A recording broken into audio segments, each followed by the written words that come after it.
சட்டசபை கூட்டத்தில் கிளாம்பாக்கம் பேருந்து நிலையத்தை குறை கூறிய எடப்பாடி பழனிசாமிக்கு முதல்வர் மு.க.ஸ்டாலின் தரமான பதிலடி கொடுத்துள்ளார். மக்கள் கேட்பது முழுமையான பணிகள் முடிந்த பிறகு திறக்கப்பட்டிருந்தால் இந்த பிரச்சனைக்கு இடமளிக்காமல் இருந்திருக்கலாம். இதைத்தான் நான் குறிப்பிடுறேன். நீங்களே சொல்லியிருக்கிறீங்க, சிறு சிறு பிரச்சனை இருப்பது நீங்களே அவையில பேசியிருக்கிறீங்க.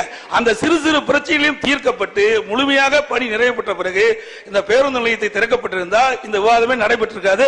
அதைத்தான் நான் குறிப்பிட்டு அறிக்கை வெளியிட்டிருக்கிறோம்.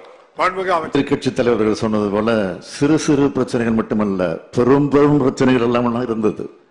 அதையும் தீர்த்து வைத்து தான் திறந்து வைத்திருக்கிறோம். அவரே சொல்லி இருக்கிறார், இன்னும் ஏதேனும் பிரச்சனை இருந்தால் சொல்லுங்கள், நேரடியாக வாருங்கள், அழைத்து செல்கிறோம்.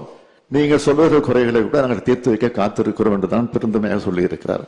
எனவே இத்தோடு இந்த பிரச்சனையை முடித்துக் கொள்ளுமாறு கேட்டுக்கொள்கிறேன். செய்திகளை உள்ளது உள்ளபடி தெரிந்து கொள்ள ரெஃப்ளெக்ட் நியூஸை சப்ஸ்கிரைப் பண்ணுங்க.